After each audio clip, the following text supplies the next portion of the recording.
Welcome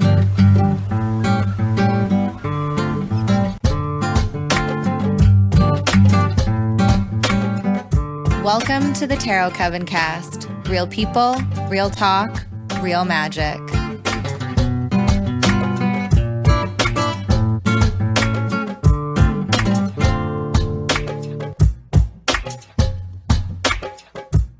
Hey loves, Jasmine here. Just have a couple of things to mention before we get into the show. First up, I hope you're all healthy and safe at this time. You may notice that we don't really make mention of COVID-19 and what's happening right now with the pandemic during this episode, and that's because we recorded it back in early March before anything really started to kick off here in North America. So we will actually discuss it in a bit more detail in an upcoming bonus episode all about Beltane at the end of April. But for now, I just wanted to really extend the wishes that everybody is safe and healthy.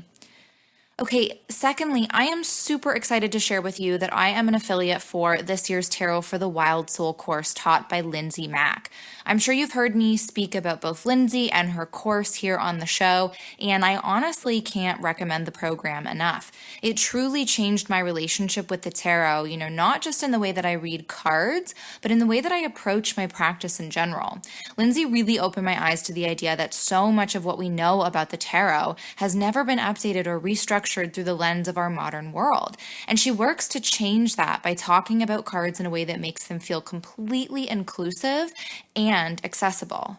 This is not your grandma's doom and gloom tarot. Lindsay demonstrates how each card is so full of medicine and of invitations to work with and through their energies.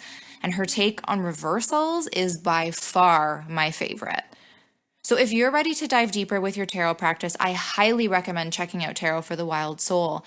Registration is open, but only for a couple more hours. I believe it closes at midnight on the 28th. So if you're listening to this the day it comes out, you've got like one more day. And if you needed a little bonus incentive, if you use the code WRITTENWITCH at checkout, that's all one word, WRITTENWITCH, use that code at checkout and you're going to get a free 2-card PDF reading from yours truly. Yes, all you have to do is use the code WRITTENWITCH at checkout. There's going to be a handy dandy link in the show notes to make it super easy. And if you do so, you're going to get that free 2-card PDF reading from me. Thank you so much for listening to this intro and enjoy the show. Hello out there, lovely listeners, and welcome to the Tarot Coven podcast. I'm your host, Jasmine, and I am so thrilled to say that for the first time in the show's history, the entire coven is joining me for this episode. So please join me in welcoming Jekanovia. Hi. Jessie. Hello, everyone. And Elena. Hi, my loves. And in this episode, we're taking a trip to the upside down. No, this isn't suddenly a Stranger Things podcast. What I mean is we're chatting all about reversals. We're going to dish on what they are, why or why you may not want to use them, how you can use them, and then we're going to go through a few examples. But first, oh my goodness, we're all here. This is so exciting. Yeah. It's like, finally, this never happens. It's a blessing. I know. Well, I feel like the stars have aligned. Yes, finally. I was starting to wonder if our listeners were going to think that Jekanovia and Elena didn't really actually know each other because they've never been on a show together. So,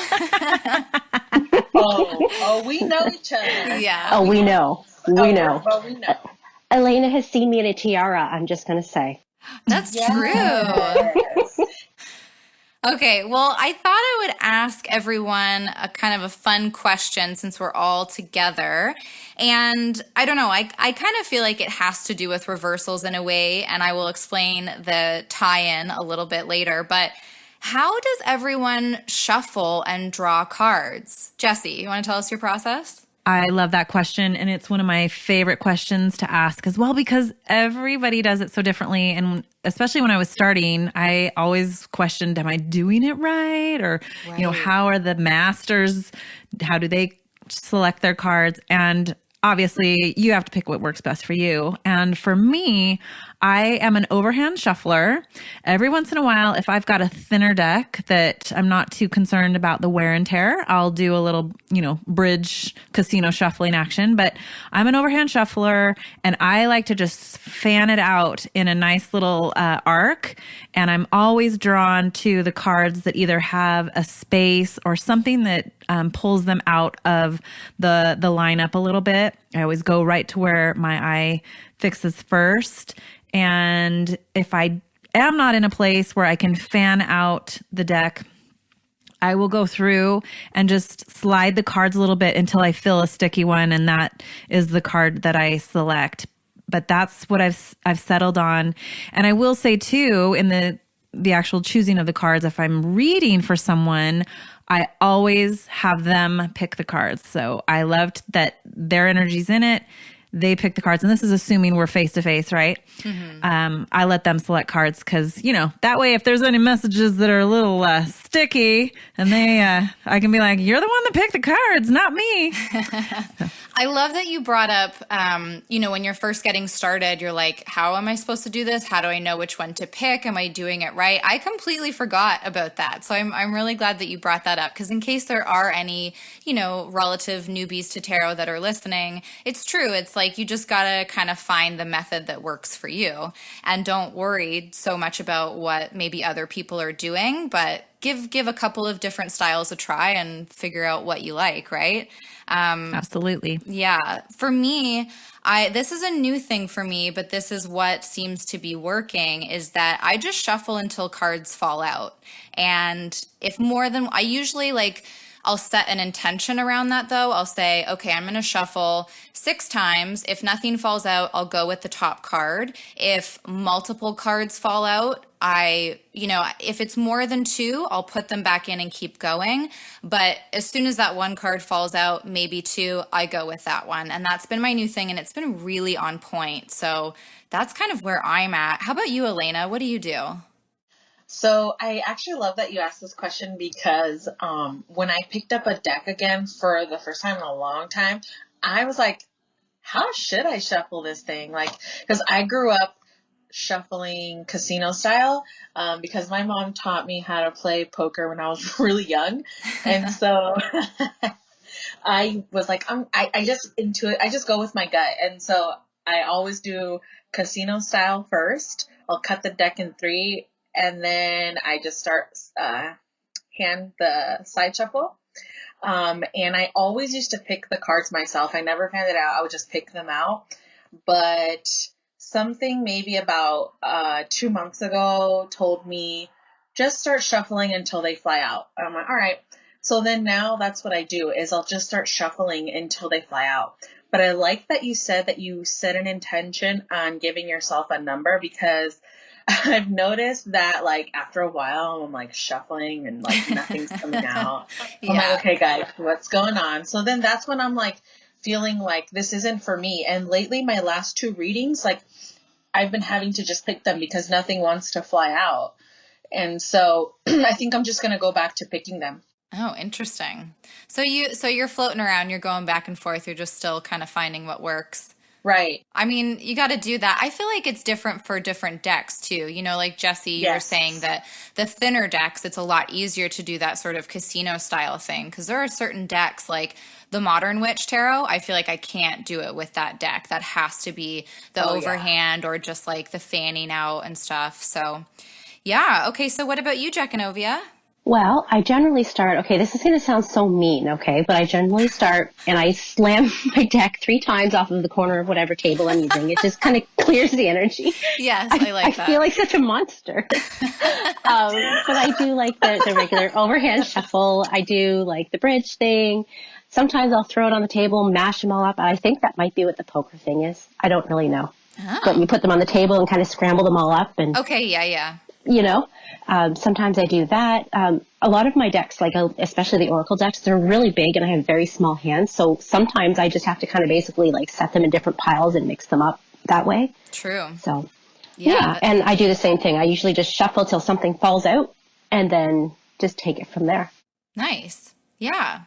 Well, so as you can see, everyone, it's everybody does it differently. Everybody's got their own little style. You know, Jekanovi, you're talking about sort of clearing the energy, waking up the deck. I also do something a little similar. Like I might knock on the deck, or I might do like separating them into 4 or 6 piles or something. And I usually just call that like getting the box energy out. So especially if a deck's just been sitting on my desk and I haven't used it in a couple of weeks, I really like to just get it super mixed up so that I know, I don't know. Yeah. So just things are flowing better, I feel like. All right. Well, let's dive into reversals. And yeah, so the reason that I wanted to do the shuffling question, I mean, it's a fun question, but kind of the only way that I will use a reversal is if it flies out of the deck in reverse, or if it somehow, while I'm shuffling, it gets put in reverse and then that's what comes up. But we'll get into that a little bit more in a bit. So let's do the basics. What is a reversal? It is just the card upside down. It is just the reverse position. The card is not upright in sort of the quote unquote regular position. It has come up upside down. And then why would you use reversals? So I'm just going to say like a couple of really quick ideas, and then I'm going to go around our little virtual circle here and ask, you know, whether or not you guys use reversals and why. So, but just off the top of my head, you know, using reversals, it kind of doubles the deck essentially. Like, I mean, you kind of have 78 more energies to kind of be playing around with. So sometimes you can get a lot more insight into a card if it's coming up in that reverse position. Now, I'm not a huge fan of yes or no questions, but I have done in the past where if I'm asking, if I really, really, really want to do a yes or no question, if a card comes up in the upright position, it's a yes. If it's coming up in reverse, it's just a no. And I'm not even really looking into any of the imagery or using any intuition. Kind of in that case, I'm just looking whether or not it's upright or in reverse. So let's go around the virtual circle here. Let's start with you, Elena. Do you use reversals? Why or why not? So I do use reversals, and when I first started learning tarot, I honestly thought I'm not going to use this because I don't like it. But when I started drawing cards for myself and learning like the meanings, it just started to make sense. Depending on like what I was asking, or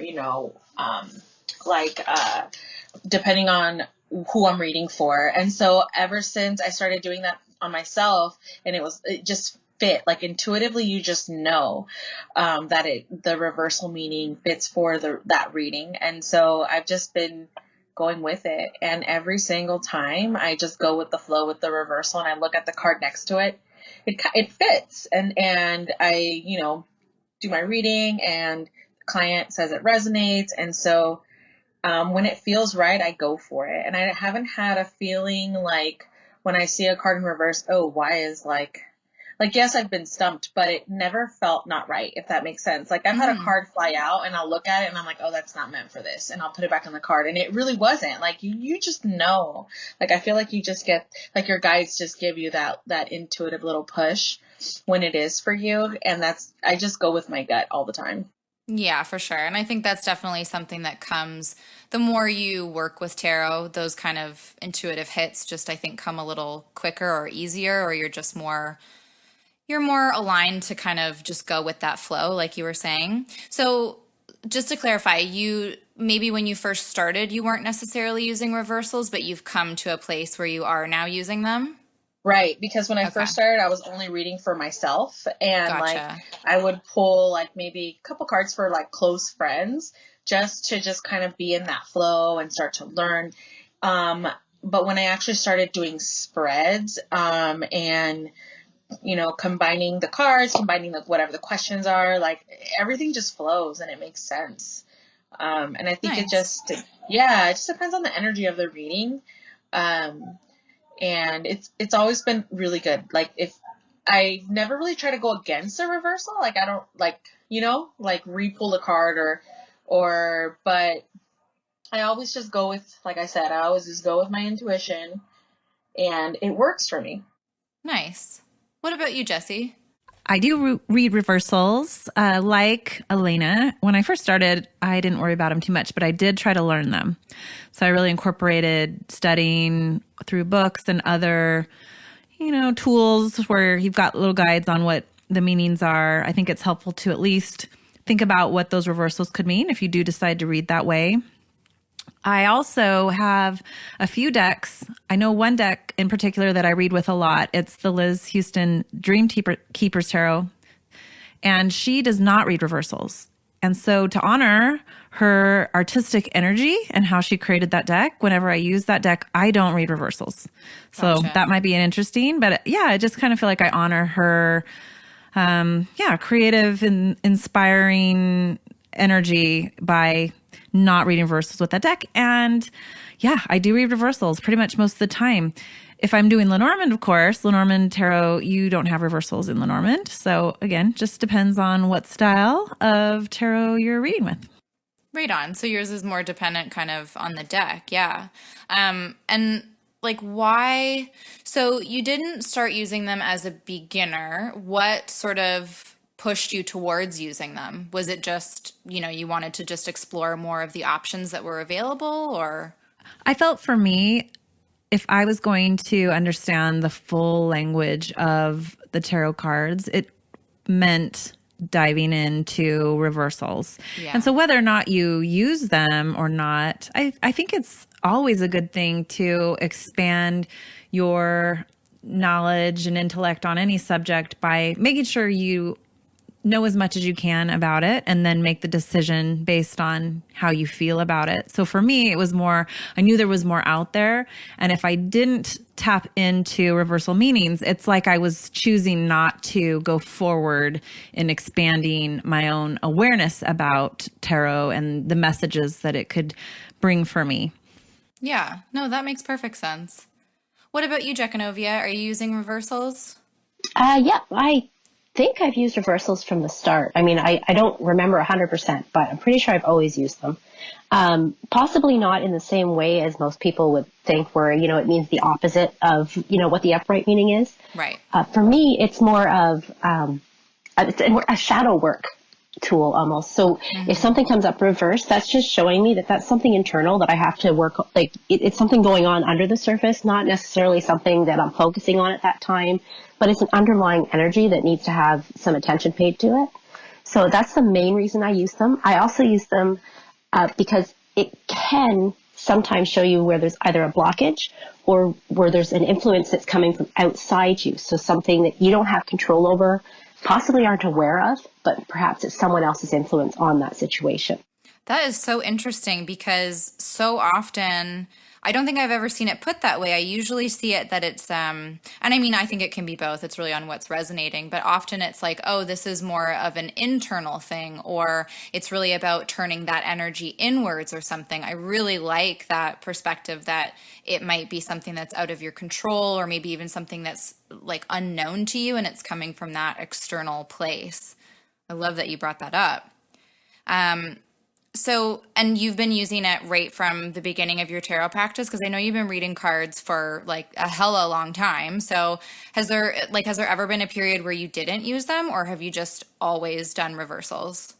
I think I've just always done them. If I'm sitting with someone and you can see in their body language if something comes up upside down, or that death card shows up, you can almost see them flinch. Sure. So sometimes I'll just flip the card. I'll just remember which one it is in my mind, of course, and just give the interpretation accordingly. But then I'll just kind of flip it right side up, just so that they're not so tense. Gotcha. Yeah. Well, that's sweet of you. I have my moments. Oh, I think you have a lot of them. So, I mean, I mentioned already that I don't use reversals, but I did used to read reversals. And I think that what Jesse was touching on earlier is 100% true, that if you want to be, I don't know, maybe serious isn't the right word, but if you do want to know all there kind of is to know about tarot, or you want to move towards that, I think it is important to learn at least to at least play around with reversals and see whether or not they resonate with you. I just found that when I was starting to learn, it was a little tricky because it can be so overwhelming. I mean, first you're sort of learning what these 78 cards are, and then to, in a way, double that felt like a lot to take on. So I early on in my practice, I stopped using reversals. And then when I took the Tarot for the Wild Soul course with Lindsay Mack, she taught reversals. So I sort of incorporated them back in as I was learning each suit and then the majors and everything. And I went through another period where I was using them, but they just don't ever really resonate for me. And I think that there are ways that you can use, like Jekanovia, what you brought up with the shadow work side of things. I do think that there's a way to get to that without having to see the card in reverse. And of course, that's going to be different for everybody. But I guess I just wanted to make it clear that, again, in case there are new people listening, you don't have to feel like you have to use reversals. You can test it out, see if it works for you, see if it's something that's resonating, and then you go with it or you don't. Like, there are plenty of people that don't use them. There are plenty of people that do use them. So why don't we dive into... Let's go off of what Jekanovia was talking about with this shadow energy or this external kind of energy. You were saying that, a lot of people kind of see it, or it's often talked about in the way that it is just sort of the opposite of what the card means upright. But I don't know that that's necessarily what I think either. What are some other ways that we can look at what a reversal might mean? Jessie, what do you think? I think that even just using it as a form of meditation, just kind of working through, if you're journaling or practicing a different perspective on something, I think that's a great tool. I think I like that you said that too, because I think there was one point where almost every card I was pulling, like my daily pull, was in reverse. And I noticed that it was when when I was in those stagnant energies, when I was feeling very blocked.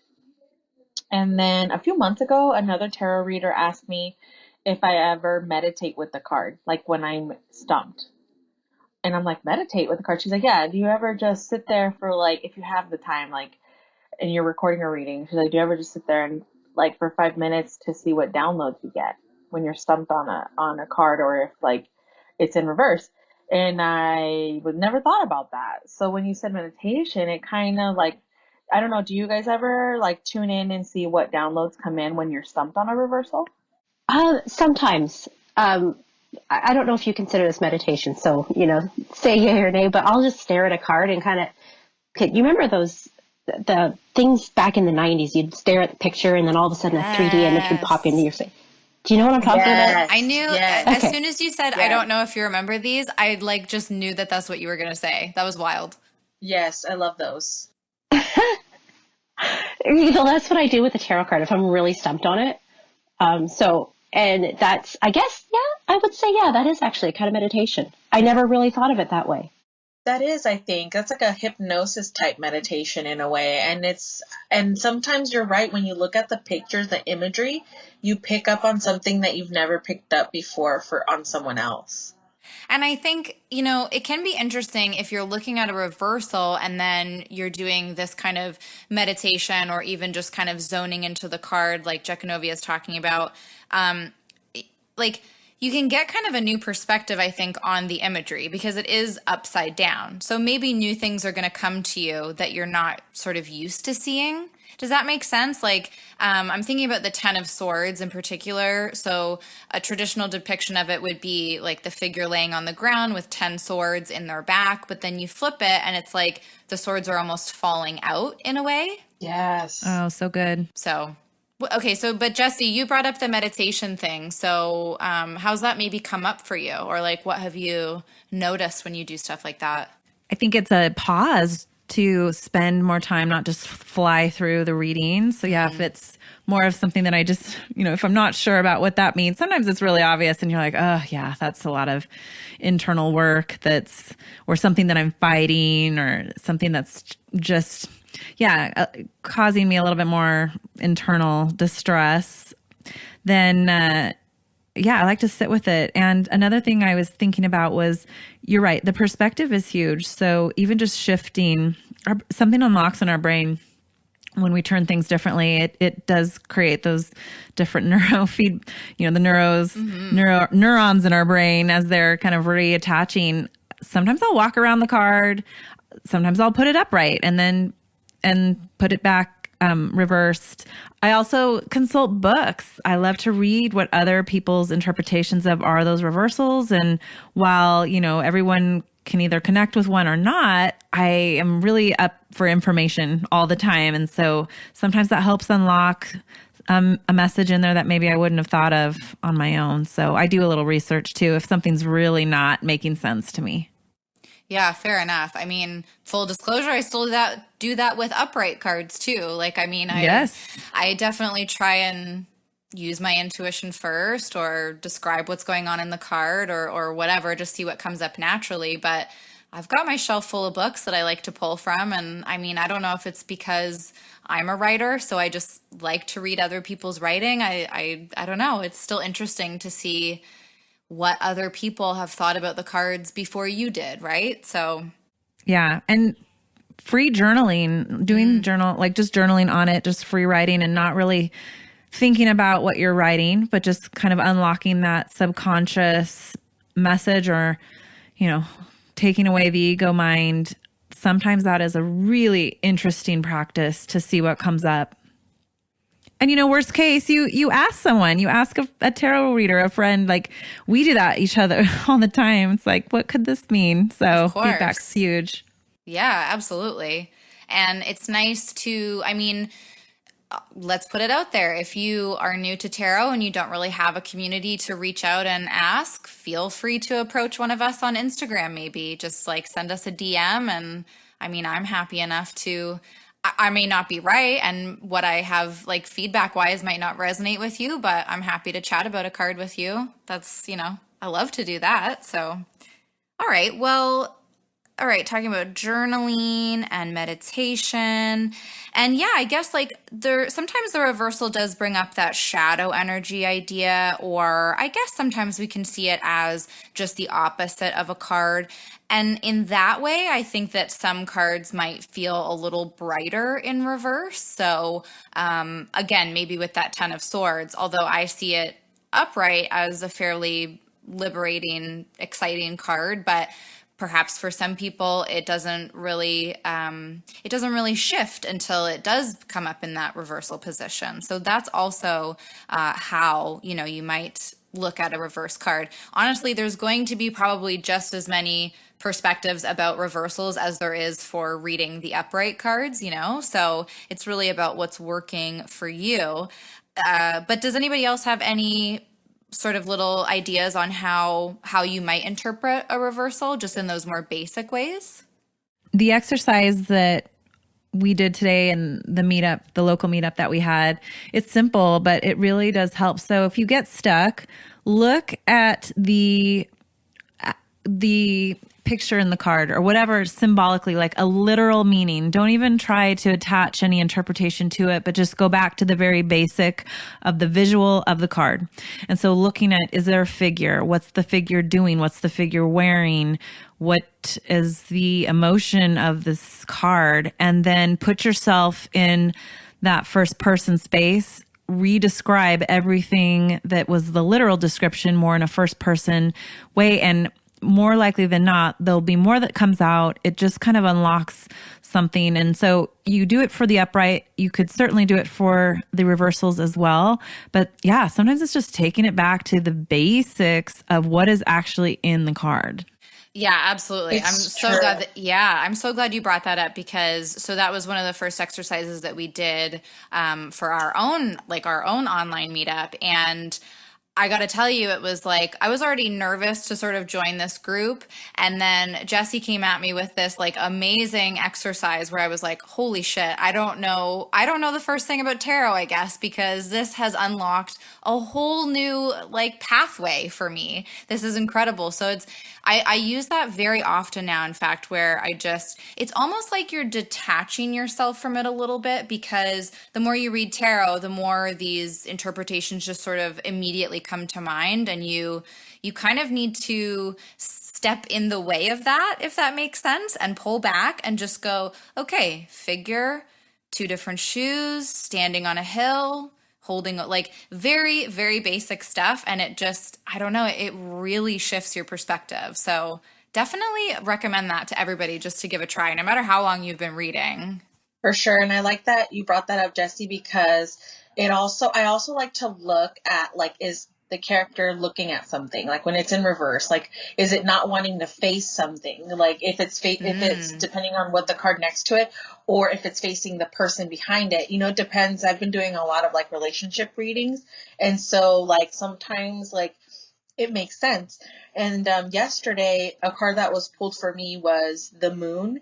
But when I looked at it upside down, like it almost kind of to me, because it was from the Lightseers deck.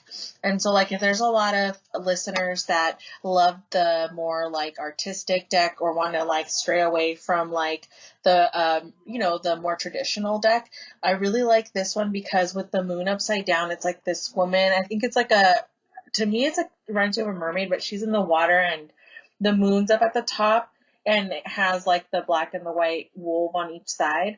But when you turn it upside down, it kind of like it's the same in a way, but it's almost like, because she knows like the shadow sides, it's like of each side.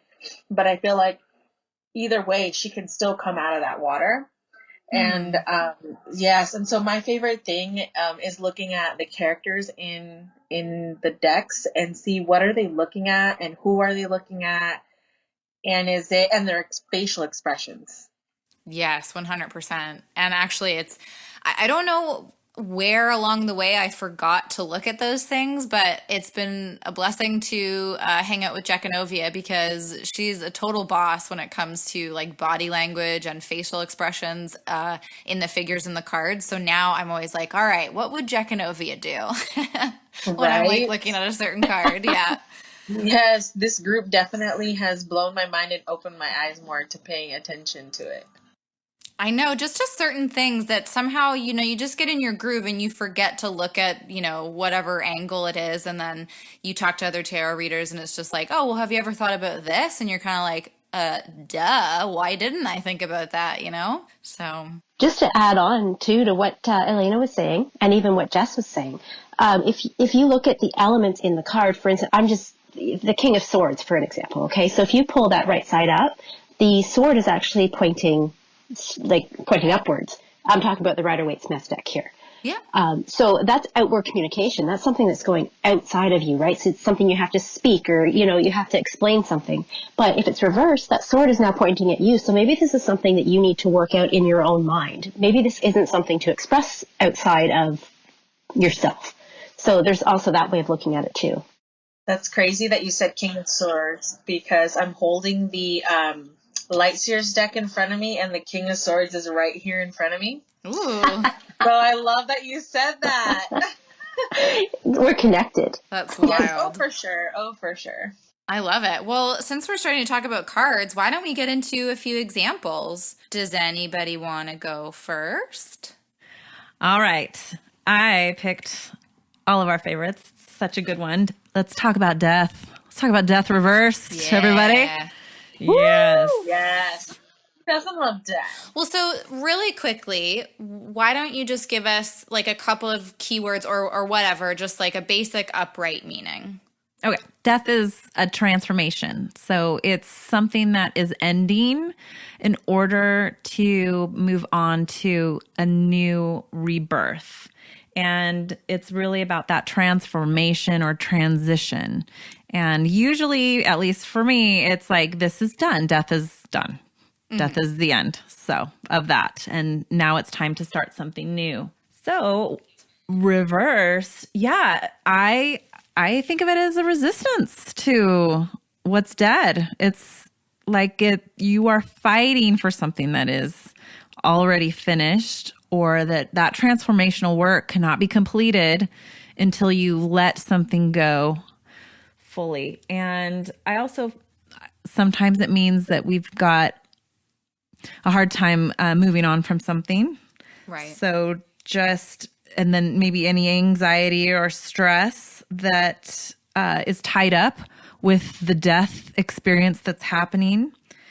And, sometimes qualifiers are needed, but yeah, I feel like that one has a pretty clear reversal meaning. Yeah, I dig that. Does anybody else want to weigh in on what the reversal might mean? I always think of death as transformation too, and definitely something that just like has to let go. But I also feel like it's that card that when it's in reverse, you know that there's this like really deep inner blockage or something real that needs to happen. But it's like you said, Jesse, it's like you're majorly resisting it. But when I see death in a reading, it's almost like, ugh, like like it's time. Like this is it. Like there's no working around it. There's no, like, I almost feel like there's no clarifiers that need to be pulled or anything. I feel like when it's in reverse, I feel like this, like, it's like you're really resisting letting go of that or afraid of that change that needs to be made. Afraid of admitting that, okay, that shit is dead. And then I feel like it's just it's the fear of admitting the loss, admitting it's dead, and the fear of maybe it's never going to come back. And I think a lot of people forget that just because you let go of something, it doesn't mean it's forever dead. It just, I guess, it depends on what we're talking about. But I feel like sometimes things need to die, and sometimes because they're going to be rebirthed into something better, or something better is going to come along the way. But it's a scary card because people don't want to they're afraid to face the truth. And that's kind of like what the death in reverse to me means. It's like they're afraid to face the truth. Yeah. And I think any clarifications needed, usually it would just be on what am I resisting about this, you know? Yes. And that's where I would pull that clarifier to just say, okay, well, if we're still not sure, let's see what the blockage is to this. Yeah, for sure. Like, I love what you brought up, Elena. It's like change is hard. A lot of people don't like change, so that can be a really difficult thing. I don't. Yeah. Anything to add to death in reverse, Jekanovia? Very similar. I mean, it's also, for me, it's a lot about accepting that it's almost humbling, because sometimes we forget, because, our big human brains, we forget that we're just a part of nature. Everything has a cycle. Everything has to die. Everything, whether it's figuratively or literally, like, in my case, I can't get seeds for next year's crops unless I allow this year's crops to die. They have to go through that cycle. So even though it sucks and we may not like it, it's acceptance of the fact that it's just something that's got to be done. It's, as Kellyanne Maddox always says, you got to eat the shit sandwich and just get it over with. Yes. I love thinking about death in that way too, like the card specifically, in that it's not, I mean, it is an end, but it's almost that it's just a change as well. Like it's just in that way of cycles, like, okay, winter is over and we're coming back into a regrowth period, but winter will come again. And it's like, it is in that cycle kind of progression, I guess you could call it. So like, and similar to what Elena was saying, it's maybe not always gone forever. It's just shifting and changing and transitioning. So yeah, and there's no point in delaying the inevitable. yes. Right. And just like not every winter's the same. Every winter's going to be different. Every season's different. And it's different because it has to be. And so I love that you brought the element or like the seasons into it, because I never thought about death being as a cycle, like, or, I know it's a circle of life or whatever, but I never thought of tying that into tarot, like that it's that death can be temporary, I guess, in a way. Yeah. Well, so one of my favorite shows is Twin Peaks, and there's a character when she's having the actress actually died right after they filmed, and she knew she was dying, and this was like her last project. And one of her final lines in the show was, about death. It's not the end, just a change. Something I'm paraphrasing, but it was essentially that. And it's one of my favorite lines ever. But whenever I see the death card come up, that's what I always think about. And I just, whatever you're letting go, you're still kind of taking it with you, because it's still been a part of your life. Right. So yeah, take the memories with it, for sure. You can still like tap into the energies of the good memories, and then just take the lessons with you. Yeah, absolutely. All right, well, I'll go next. So I picked the Magician. Shocking, I know. Um, so I would say really briefly, in an upright position, the Magician is just, taking action towards manifesting your goals. You're channeling information and sort of getting it out into the universe. It's creative. You're committing to this sort of like inner alignment with the elements and all this kind of stuff. Very basic.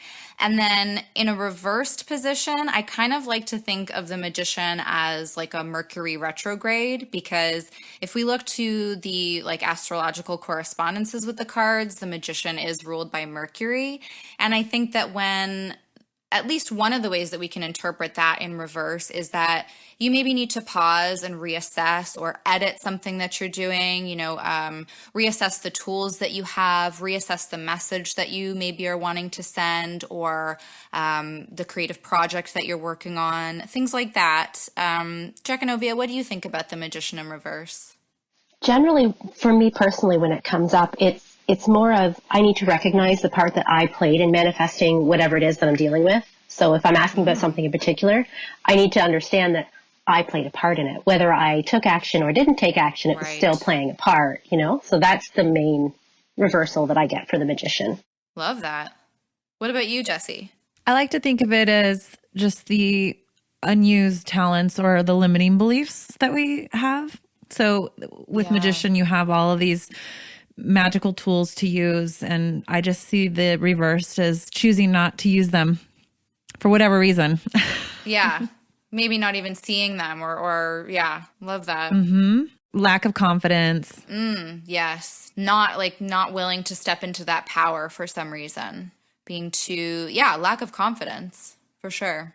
Yeah, almost like you're not sure what to do with those talents. Like maybe it's a way that you need to start exploring how to use your talents, or because obviously if it's in reverse, maybe you're uncertain or you're not sure what to do or how to manifest. And maybe it's a message to really figure out how manifestation looks like to you and build your own practice. Like start to use your tools to build your own practice so you can start manifesting what you want with your life and whatever it is that you're trying to work on.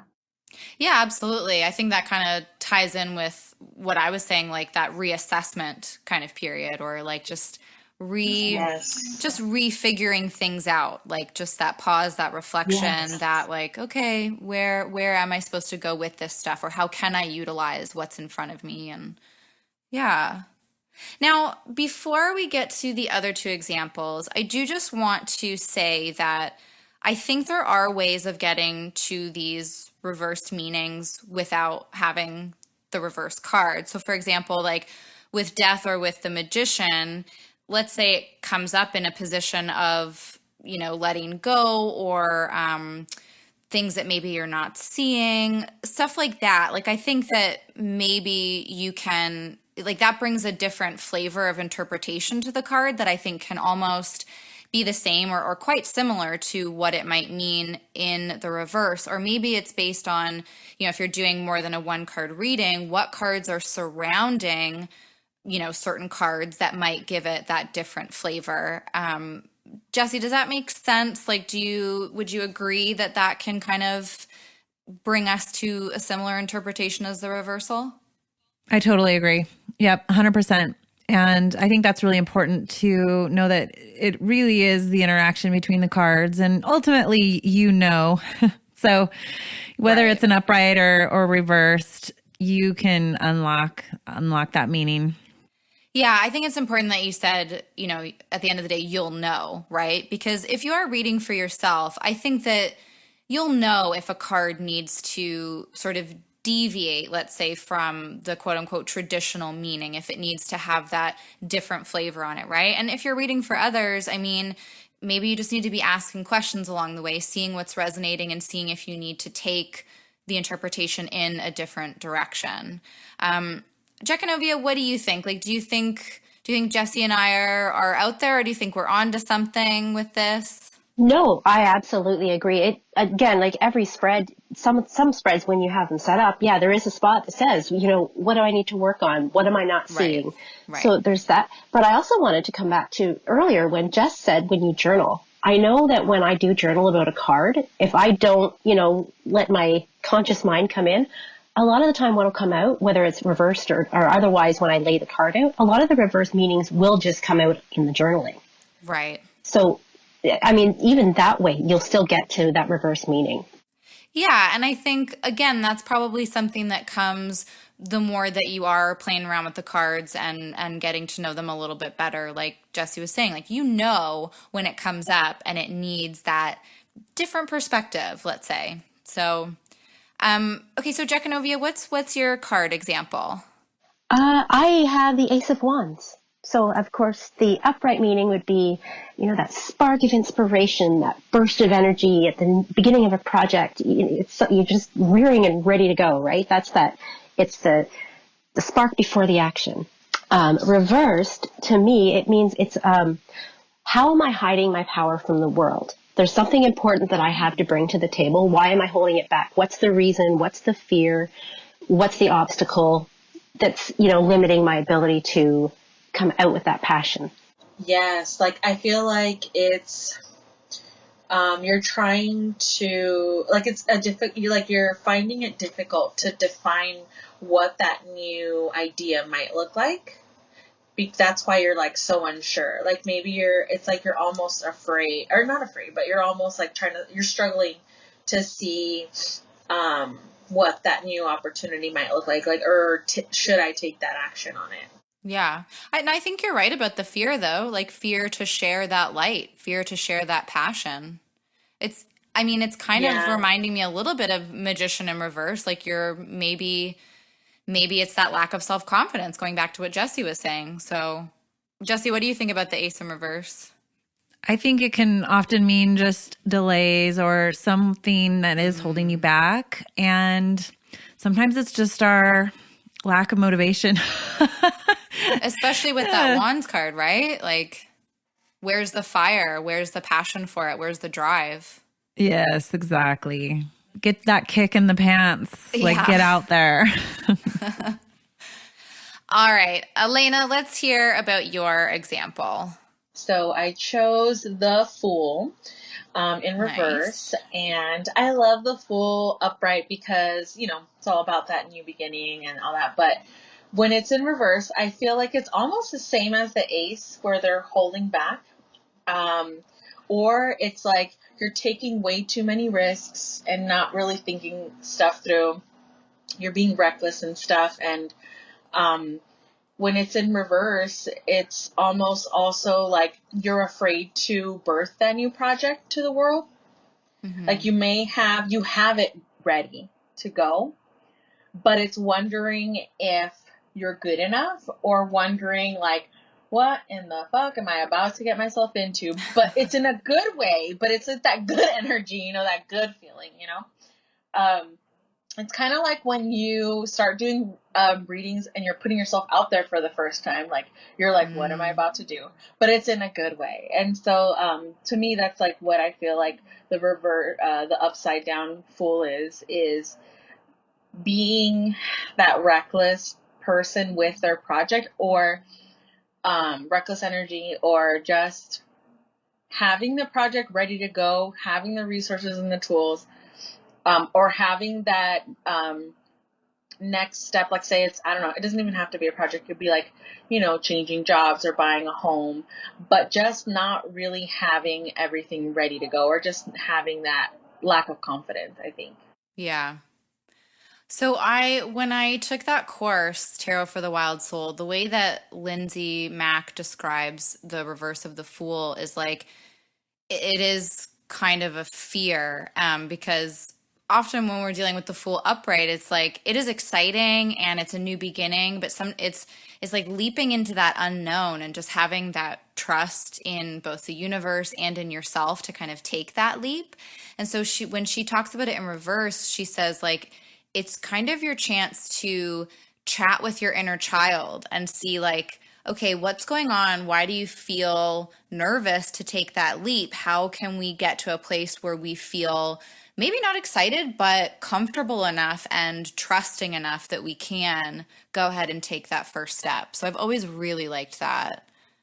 Jesse, what do you think about the Fool in reverse? Well, I think of it as being just really unprepared. And while the Fool is, taking a leap into something, you want to be aware, or at least just have a plan and not be a complete idiot about it. So yeah, for me, I think it's really just about leaping, but with awareness. And so that reversal would be just, if you just kind of go without any expectations or proper self reflection. And also I was reading something here and it says that, it's kind of like desperation or irrational movement. So also something to consider there with that reversal. Yeah, kind of like, I mean, that kind of ties back to what Elena was saying too, like more that reckless energy, like not, I don't know, because I think, with the Fool, you can just take that exciting leap and kind of dive headlong into something. But sometimes if you're doing it too much, or if it's, leaving you with consequences to, yourself or people in your life, maybe you need to reel that in and reconsider your actions. So, yeah. What about you, Jekanovia? I don't know why, but I'm like super interested to hear your take on this card in reverse. There's something that's telling me you've got something really exciting. Sorry to put you on the spot. No, that's okay. I'm actually thinking, I'm like, wow, you guys have all these really mature, well thought out answers. But for me, the Fool in reverse, it's like, where did you lose your sense of wonder? Why are you so cynical? Oh. Lighten the fuck up. That's when Fool is reversed. That's what it's telling me. So that's when I know I need to just stop analyzing everything and just, trust the universe and go outside and remember that everything is a miracle. Everything is amazing. The fact that we exist is a miracle. So you have to really, for me, you have to take it back to that because we've lost that sense a lot of the time in adult world because, adulting is hard. Mm-hmm. So it's that reminder. Wow. Mic drop. Yeah, I know. I don't know why. I just felt like Jekanovia was going to have this just really different take. And look at that. That was awesome. Wow, way to deliver. Yeah. I know. I love it. I love it. I love it. Yeah, that was so amazing. All right. Well, we've gone through all of our examples. Is there anything left to say? Is there anything that we didn't get to about reversals that you guys think listeners should know? Anyone can dive in. I think the main thing to remember is, especially if you're a beginner, it's not scary. Reversals aren't bad. It doesn't mean a negative thing. It's just something you need to uncover. So I know it can be really intimidating. Especially for people who aren't familiar with it, who, maybe grew up in a different environment where it was frowned upon, so they're already a little nervous. Yeah. They're not bad. They're just, dig deeper. No, great point. Especially when you see something like, let's say, the sun, which is so bright and cheery, and then all of a sudden it's in reverse, and it can be like that little moment where your heart's pounding, and it's like, oh my God, what does this mean? But you're 100% right. It's like, it's not bad. Just like no card really in its upright position is bad or even necessarily good all the way, right? So anything else? I think it's like, because I used to be like, afraid of it. But the more you read on it, like Jesse said, like, and study it, it makes sense. It just helps put the whole card meaning into perspective. Yeah, for sure. And I love the way Jessie put it earlier when she was saying, if I wanted to learn the full language of tarot, it was important to explore those reversals. And I think that's true because, even though we're talking about, yes, there are ways to get to those more quote unquote reversal meanings based on, let's say, cards that surround a certain card or a position that it might come up in a spread. You might not necessarily be able to tap into that if you haven't played around with the card in reverse first. Of course, intuition is always going to kind of trump all of these things because I think going with your gut is the most important thing when reading tarot, but it is also good to have some fundamentals under your belt. And even if you don't use them, maybe even just reading, if you've got a guidebook or if you've got a particular tarot book that you really like, just checking out what the reversal meant to that artist or to that writer, just to just to get more of a perspective, just to round things out, really. Love it. So good. All right. Well, this was so much fun having the whole coven here. Hopefully we can do this a little more often. I hope so. I hope so too. I love it. And I hope that I hope it's okay. But like the last minute, I don't know what happened, but I just wanted to pull a card for each of you. Let's do it. Well, let's hear it. Can I share? Yes, absolutely. Okay. So, Jazz, this one flew out and I got the King of Pentacles for you. Wow. This is my follower lately. Yeah, and I love it because I use the light seers and I feel like that's just you with cause, just chilling after just manifesting all your amazing projects and now you're just taking a break, you know? I dig that. And it's crazy how we're talking about reverses because the next two cards are in reverse. Ooh, and interesting I how the know. upright came up for the person who doesn't read reversals, and then you got two reversals for people who do read reversals. Right? And Jess, your card is Two of Pentacles, and it is in reverse. Oh my goodness. So really quickly in my meetup today, we had another exercise where it was a 3-card draw and the Two of Pentacles came up for me. The gal that I was partnering with had never met her. And the way this picture was, it was literally like juggling all the things, but in the head. And she said, you got a lot of stuff going on. Like you were really taking on way too much. And I just feel like you need to fix something. And it was so spot on because I'm like, you're right. I don't want to miss out on anything. I want to do all the things. So there's that Two of Pentacles. Wild. I've got to, balance it out. And if I'm not, the reversal is just like, girl, out of balance. Yeah. Or it could just be releasing any worry or fear that you may have of reaching that imbalanced state or... I love that. Well, there's certainly a lot of releasing of fear going on. But it you feels got good. it. You know. I feel like you'll know internally when it's time to like limit yourself so that you can keep that balance. That's right. Keeping it all organized. Yeah. Yes. Thank you. Thank you, my friend. That is such a gift to me. Oh, you're welcome. Jekanovia, my love, your card. And I have to tell you, I shuffled twice because I was like, no, but then it popped up again in reverse twice. 9 of Swords. Yes. It popped up twice and both times in reverse. The first time I picked it, the second time it flew out. So I'm like, okay, guys, we're doing this. We're doing this. That's what it felt like.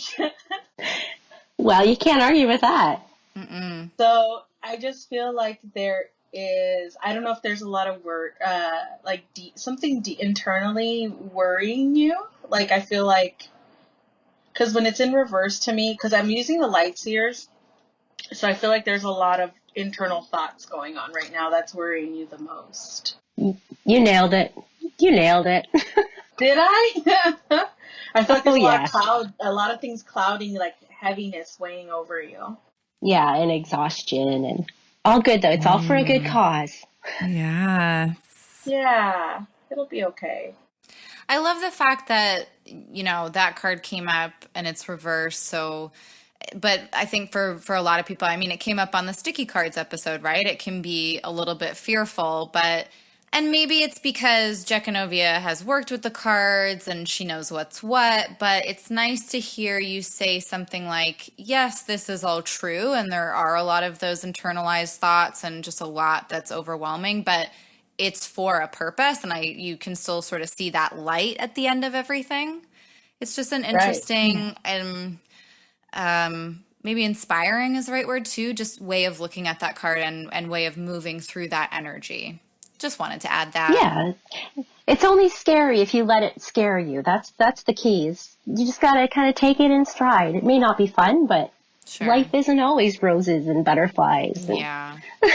Prepared, not scared. Yeah. Boom. There you go.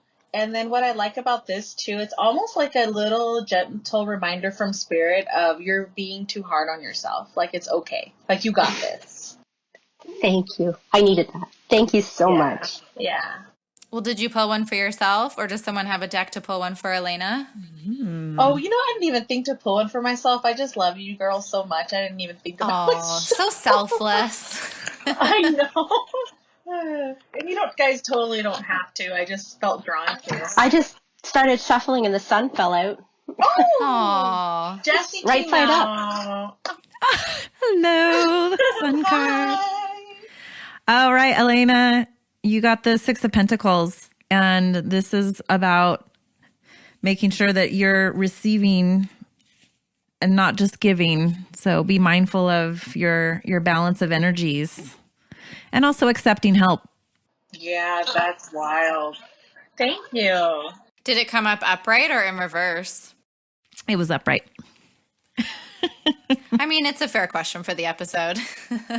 Well, so that was a lot of fun. I'm glad that you did that, Elena, because I think that one of our future episodes, hopefully the next time that the four of us can get together, what we kind of came to this idea in one of our meetups, but we thought it would be fun to basically just do an episode where we do a reading and we just move through a reading and we all bring up some interpretations, different ways of looking at things. I don't know if we'll try different spreads or maybe try and stick to one. Maybe we can pick like a classic spread to work through or something like that. But that worked out really well, even just with one of us talking about it, one of us pulling cards and then the rest of us weighing in on that. But I think that'll be a really fun thing to do. And listeners, if you have any suggestions for particular spreads that you might want us to work through or anything like that, definitely get in touch and let us know. But that we'll aim for the next time all four of us can get together. I think that'll be our episode.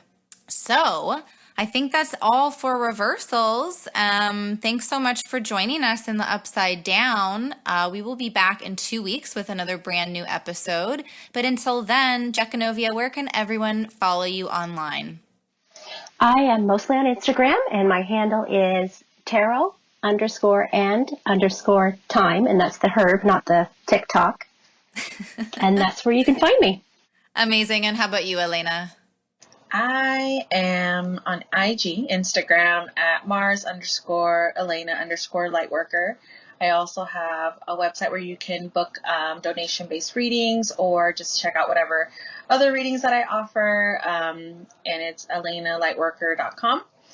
And I also have a blog where I just talk about either cards that I'm drawn to pull for the community, or a forum where I'll do my daily pick a card. And what I've been doing with that is I've just been really tuning in with my guides and just asking, what do I need to know, but what is it that someone else out in the community may need to know? I just want a space to just bring us together, just to help each other out, and just see what other messages I can download that might be helpful for someone else. So I've been trying to keep up with that every day too. Yeah, I've been really enjoying the forum. It's a very, very cool idea. Definitely check that out. I can't wait to submit my own just when I have a little bit more time. And what about you, Jessie? Where can everyone find you? All right. Well, I'm also on Instagram, Tarot with one T in the middle. That last O is a 0, but I think you'll find me if you type that in. And also tarot.com, one T in the middle. I just recently got onto Facebook because with the live meetups that we're putting together, it really does make sense to have access to the Facebook events. And we have a meetup group. So we'll be adding more to the site, especially around how to plan your own in-person meetups. That's really where I feel called to help push materials out so that it encourages others wherever they're at to put their meetups together and get those tarot readers all together. That's amazing. I'm really, really excited about that. I think that's, oh my goodness. Yes, definitely something that you can gift to the world because, I mean, you brought all of us together. You've had a very successful in-person meetup. And yeah, I'm super excited about that. I might even have to push past some of my own fear and use those materials myself up in my own neck of the woods. So can't wait to see what all that entails. Yeah. And you can find me over on Instagram at the.written.witch. All of us are kind of posting updates about the show here and there. And usually you can Either check out our stories or our posts for calls for listener feedback. So definitely come and hang out with us. But that's all for now. We'll see you in a couple of weeks. Thanks for listening. Bye. Bye. Bye. Bye, everyone. Thank you so much for listening to this episode of the Tarot Coven Cast. Stay tuned for our next episode where we're going to do our best to walk you through an actual tarot reading. Until then, everyone, keep making magic.